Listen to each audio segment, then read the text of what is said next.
एक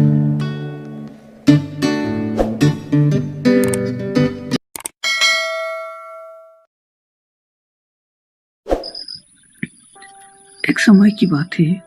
एक राज्य में एक प्रतापी राजा राज करता था।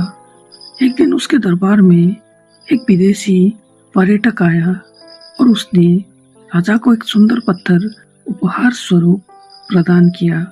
राजा उस पत्थर देख बहुत प्रसन्न हुआ। उसने उस पत्थर से भगवान विष्णु की प्रतिमा का निर्माण कर उसे उस राज्य के मंदिर में स्थापित करने का निर्णय लिया और प्रतिमा निर्माण का कार्य राज्य के महामंत्री को सौंप दिया।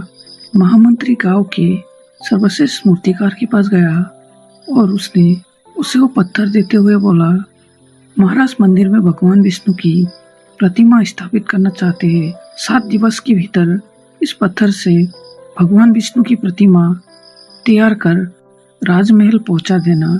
इसके लिए तुम्हें 40 स्वर्ण मुद्राएं दी जाएंगी। 40 स्वर्ण मुद्राओं की बात सुनकर मूर्तिकार खुश हो गया और महामंत्री के जाने के उपरांत प्रतिमा का निर्माण कार्य प्रारंभ करने के उद्देश्य से अपने औजार निकाल लिए और अपने औजार में से उसने एक हथौड़ा लिया और पत्थर तोड़ने के लिए उस पर हथौड़े से वार करने लगा। किंतु पत्थर जैसे का वैसा रहा। मूर्तिकार ने हथौड़े के कई बार पत्थर पे किए किंतु पत्थर नहीं टूटा।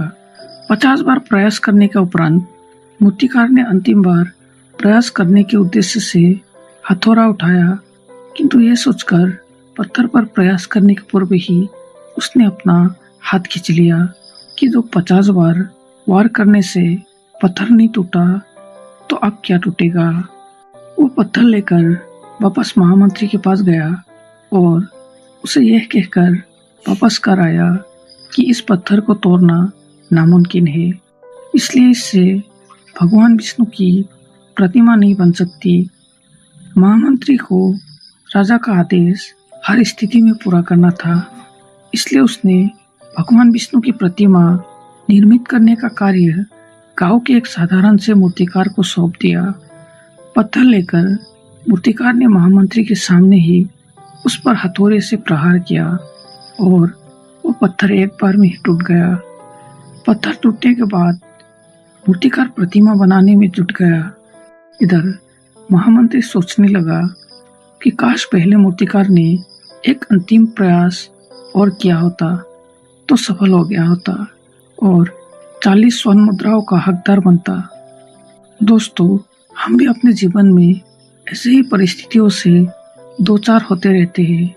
कई बार किसी कार्य को करने का पूर्व या किसी समस्या के सामने आने पर उसके निराकरण करने का पूर्व ही हमारा आत्मविश्वास डगमगा जाता है और हम प्रयास किए बिना ही हार मान लेते हैं। कई बार हम एक तो प्रयास में असफलता मिलने पर आगे प्रयास करना ही छोड़ देते हैं, जबकि हो सकते हैं कि कुछ प्रयास और करने पर कार्य पूरा हो जाता या समस्या का समाधान हो जाता। यदि जीवन में सफलता प्राप्त करनी है तो बार बार असफल होने पर भी तब तक प्रयास करना नहीं छोड़ना चाहिए जब तक सफलता नहीं मिल जाती। क्या पता जिस प्रयास को करने का पूर्व ही हम अपने हाथ खींच लेते हैं वही हमारा अंतिम प्रयास हो और उससे हमें कामयाबी प्राप्त हो जाए।